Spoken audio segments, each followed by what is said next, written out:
तो दोस्तों RBSC board Ajmer board forum 2024 को लेके हमारे स्कूल साथियों के सामने एक और नई बड़ी समस्या आ गई।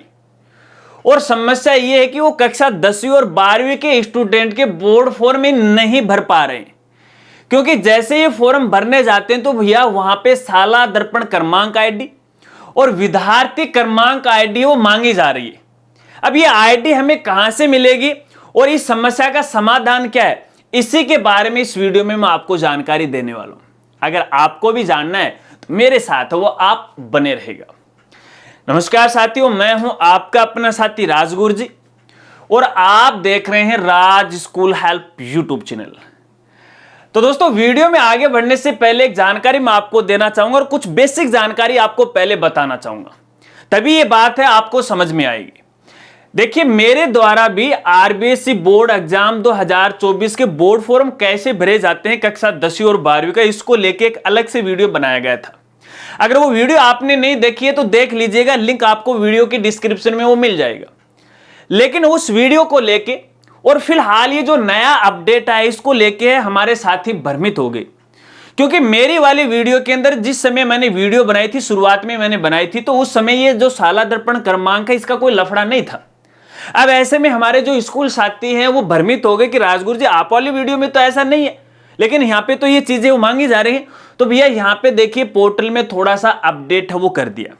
अब दोस्तों आपको बताना चाहूंगा, देखिए हर साल है यहाँ पे देखिए जो गवर्नमेंट स्कूल है उनके स्टूडेंट का जो आवेदन फॉर्म है वो शाला दर्पण आईडी के माध्यम से वो भरे जाते थे। अब यहाँ पे शाला दर्पण आईडी के द्वारा भरे जा रहे थे गवर्नमेंट स्कूल के लिए, तो भैया इधर से हमारे जो प्राइवेट स्कूल साथी हैं वो नाराज हो गए शिक्षा विभाग से या सरकार से कि भैया जो शिक्षा विभाग है ना वो तो गवर्नमेंट को ही ये व्यवस्था दे रहा, हमें क्यों नहीं दे रहा, हमने कोई गलती थोड़ी की है, हम भी तो नियमों का पालन कर रहे हैं। और भैया लास्ट ईयर है, हमने भी संबंधित बोर्ड अधिकारियों से बात की थी जब ये नया पोर्टल बना था, तो उन्होंने बताया कि अगले साल हम प्राइवेट स्कूल का जो पोर्टल होता है ना पीएसपी पोर्टल, उसको भी इसके साथ वो लिंक कर देंगे, तो वो आवेदन फॉर्म है वो आराम से वो भर सकते हैं। अब यह पिछले दिन से ही ये है व्यवस्था वो शुरू कर दी। अब जैसे ये व्यवस्था शुरू हुई तो भैया हमारे जो स्कूल साथी उनके होश उड़ गए। अब ये समस्या प्राइवेट स्कूल साथियों के सामने भी है और गवर्नमेंट स्कूल साथियों के सामने भी है, क्योंकि मेरे पास दोनों ही साथियों के बार बार मेल आ रहे हैं, इंस्टा पे डीएम आ रहे हैं, वीडियो के नीचे कमेंट भी आ रहे हैं। सबसे पहले बात करता हूं मैं जो गवर्नमेंट स्कूल के साथी हैं उनके लिए। उनका यह कहना है कि जैसे हम अपना जो शाला दर्पण क्रमांक डालते हैं और विद्यार्थी क्रमांक नंबर डालते हैं तो स्टूडेंट की डिटेल शो नहीं होती, तो इसका क्या कारण है। तो साथियों मैं आपको बताना चाहूंगा, देखिए नया पोर्टल है, ठीक है ना, इसमें कुछ टेक्निकल इश्यू हैं, तो टेक्निकल समस्या का समाधान होने के बाद है स्टूडेंट का डाटा है ऑटोमेटिक आ जाएगा। जैसे आप गेट डिटेल पे क्लिक करोगे स्टूडेंट का डाटा आ जाएगा, ठीक है। तो ये सर्वर की प्रॉब्लम है, तो इसमें थोड़ा सा टाइम लग सकता है 1-2 दिन का, और शायद हो भी गया होगा। अगर यहाँ पे आपके सामने दिक्कत आ रही है तो इसको लेके आप टेंशन मत लीजिएगा, 1-2 दिन में इसका समाधान हो जाएगा, क्योंकि आपको पता है कि जब भी कोई नया काम है वो शुरू करते हैं तो उसमें थोड़ी बहुत खामियां आ जाती है, ठीक है। इसके अलावा गवर्नमेंट स्कूल साथियों का यह कहना है कि सर यहाँ पे स्टूडेंट का जो डेटा है वो हमारे शाला दर्पण पोर्टल से यहाँ पे ऑटोमेटिक आ रहा है, तो क्या हम मैन्युअली इसमें डेटा में अपडेट कर सकते हैं, क्या हाथ से लिख सकते हैं? नहीं भैया, बिल्कुल भी नहीं लिख सकते। जैसा आपके शाला दर्पण पोर्टल के ऊपर है स्टूडेंट का डेटा है, वैसा का वैसा है वो बोर्ड फॉर्म में ऑटोमेटिक आएगा। अगर इसमें कोई गलती है तो भैया सबसे पहले आपका जो शाला दर्पण पोर्टल है उसमें स्टूडेंट का डाटा आपको अपडेट करना चाहिए। अब कुछ साथी ये भी कह सकते हैं कि सर जो प्रपत्र 5 होता है शाला दर्पण के लिए अभी वो तो लॉक पड़ा हुआ है, अनलॉक ही नहीं है। अगर अनलॉक है तो उसमें एक लिमिट है, कुछ ही डेटा में हम अपडेट कर सकते हैं, तो क्या हो सकता है। तो भैया देखिए ऐसी स्थिति में तो देखिए मैं आपकी मदद नहीं कर सकता, क्योंकि यहां पे देखिए जब तक जो प्रपत्र 5 पूरी तरह से अनलॉक नहीं होगा तब तक आप उसमें अपडेट नहीं कर पाओगे। हाँ, हम इसके लिए कोशिश करेंगे, संबंधित जो उच्चाधिकारी हैं उनसे बात करेंगे और आपकी जो समस्या है उन तक पहुंचाने की कोशिश करेंगे, और ये प्रपत्र है वो भी 5 है वो अनलॉक हो जाएगा, ये मान लीजिएगा 2-4 दिन में अनलॉक हो जाएगा, ठीक है। तो ये आपकी समस्या का समाधान है। चलिए अब बात करता हूं यहां पे प्राइवेट स्कूल साथियों के लिए। अब इसके अलावा गवर्नमेंट स्कूल साथियों को कोई समस्या है तो कमेंट करके मुझे बता दीजिएगा। अब बात करते हैं प्राइवेट स्कूल साथियों के लिए। अब प्राइवेट स्कूल साथियों के ये कहना है कि राजगुरु जी ये जो लफड़ा आ गया ये हमारे तो समझ से परे है। वो इसलिए परे है कि यहां पे लिखा हुआ 16 दर्पण क्रमांक आईडी और एक लिखा हुआ है विद्यार्थी क्रमांक आईडी। तो हमारे तो 16 दर्पण है ही नहीं, हमारे तो पीएसपी पोर्टल है। अरे क्या फर्क पड़ता है, चाहे वो 16 दर्पण पोर्टल लिखो या पीएसपी पोर्टल लिखो, है तो एक ही चीज ना भाई। आप तो आप वाला पोर्टल खोल लो और वो अपना वाला पोर्टल खोल लेंगे, दिक्कत क्या है। हाँ इतना है, थोड़ा सा कंफ्यूज आप हैं तो कोशिश करते हैं यहाँ पे कि इसमें 16 दर्पण ओप्लिक पीएसपी है वो लगाते हैं, ठीक है। संबंधित बोर्ड अधिकारियों से आज हम बात करेंगे, ठीक है। इसके अलावा यहाँ पे देखिए कुछ साथियों का कहना है कि राजगुरु जी व्यवस्था तो अच्छी है लेकिन अब ये लफड़ा हो गया, ये विद्यार्थी क्रमांक आईडी क्या चीज होती है और कहां पर हमें मिलेगी। तो साथियों मैं आपको कहना चाहूंगा, देखिए कोई भी पोर्टल क्यों ना हो, चाहे वो 16 दर्पण पोर्टल हो या फिर अपना पीएसपी पोर्टल हो, जब भी किसी स्टूडेंट का डाटा एंट्री या एडमिशन इन पोर्टल पे किया जाता है तो यहां पे देखिए उनकी एक यूनिक आईडी होती है, यूनिक एनआईसी आईडी होती है। तो वो आईडी ही इसकी क्रमांक आईडी होती है। लेकिन यहां पे ये जो यूनिक आईडी है 16 दर्पण पोर्टल पे तो है वो शो हो रही है, लेकिन भैया प्राइवेट स्कूल का जो पीएसपी पोर्टल ना वहां पे स्टूडेंट की यूनिक आईडी शो नहीं हो रही। हालांकि सेशन 2021-22 तक ये यूनिक आईडी है वो आज भी शो हो रही है, अपने पोर्टल पे आप देख सकते हो।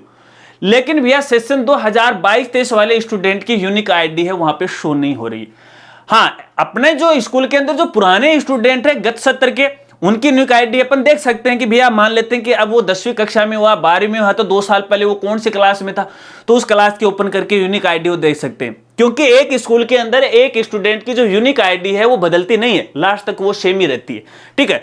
लेकिन जिन्होंने सेशन 2022-23 में नया एडमिशन ले लिया या फिर सेशन 2023-24 के अंदर नया एडमिशन ले लिया तो भैया उनकी यूनिक आईडी कहां से देखी। तो भैया बिल्कुल ये एक एरर है, एक ये समस्या है और समस्या है संबंधित विभाग की, क्योंकि विभाग है इसको इग्नोर कर रहा है। प्राइवेट स्कूल का जो पीएसपी पोर्टल है उस पर ये व्यवस्था उन्होंने पिछले साल से वो बंद कर रखी। अब इसके 2 समाधान मैं आपको बताऊंगा। देखिए पहला समाधान, मैं संबंधित बोर्ड के जो अधिकारी हैं उनसे मैं रिक्वेस्ट करूंगा कि या तो जो पीएसपी पोर्टल है को लिंक है जो प्राइवेट स्कूल के लिए जो बोर्ड फॉर्म वहां से उनकी जो कंपलसरी है या अनिवार्यता है उसके हटा दिया जाए, ठीक है ना, उसको हटा दिया जाए कि पहले की तरह वो मैन्युअली स्टूडेंट का है 1 बाय 1 करके वो फॉर्म भर सके, ठीक है। या तो फिर ऐसा होगा, या फिर ऐसा नहीं होगा तो फिर पीएसपी पोर्टल के ऊपर है जो विद्यार्थी की जो डिटेल है, यूनिक आईडी है, जो एसआर क्रमांक की जो डिटेल होती है वो पुनः पोर्टल पे शुरुआत है वो की जाए। ये दोनों में से एक काम होगा। अब आप कौन सा चाहते हो वो बता दो, हम रिक्वेस्ट है वो करेंगे उनसे कि भैया ये काम कर दो, ये रहने दो। और मेरे ख्याल से अगर मैं मेरी राय बताऊं तो दोनों ही सही हैं, क्योंकि एक तरफ तो पोर्टल के ऊपर डेटा ऑटोमेटिक आ जाएगा और दूसरी तरफ है हमारे पीएसपी पोर्टल पर भी है सारी व्यवस्था हमें देखने को है वो मिल सकती है।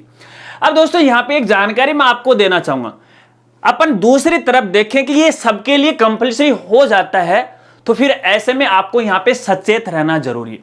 और सचेत इसलिए रहना जरूरी है कि आपका चाहे वो शाला दर्पण पोर्टल हो या फिर आपका जो पीएसपी पोर्टल हो, वहां पे स्टूडेंट का जो नाम है यानी स्टूडेंट का नाम की जो स्पेलिंग है, माता पिता के नाम की स्पेलिंग है, उसकी डीओबी है भैया एक्यूरेट आपको चेक करके डालना है, क्योंकि डेटा ऑटोमेटिक है वो आपके पीएसपी पोर्टल शाला दर्पण पोर्टल से उठाता है और बोर्ड फॉर्म में आप मैन्युअली चेंज नहीं कर सकते। कुछ यहाँ पे विशेष श्रेणी को छोड़ के, आप सब्जेक्ट को छोड़ के है, फोटो और सिग्नेचर को छोड़ के है, आप उसमें है वो चेंज नहीं कर सकते। तो यहां पे थोड़ा सा आपको ध्यान रखना पड़ेगा।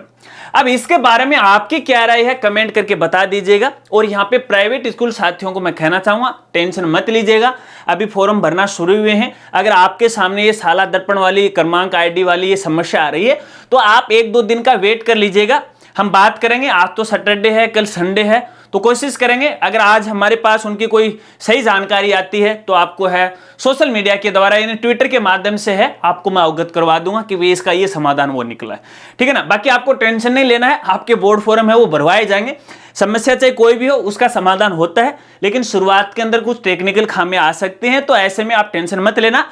और स्कूल साथियों को मैं कहना चाहूंगा कि इसको लेके बार बार आप मुझे मेल मत कीजिएगा। मेरी मेल तो भर दी उन्होंने, इतनी मेल इन्होंने कर दी है कि राजगुरु जी ये हो गया फलान दिक्कत जो भी है, तो मेल मुझे मत करना। मुझे इस एरर का मालूम है, बात करेंगे, समाधान है वो जल्दी होने वाला है। अगर वीडियो जानकारी आपको अच्छी लगी हो तो वीडियो को लाइक कीजिएगा, अपने दोस्तों के साथ वो शेयर कीजिएगा। तो मिलते हैं फ्रेंड्स अगले एक नई वीडियो के साथ, तब तक के लिए जय हिंद, जय भारत।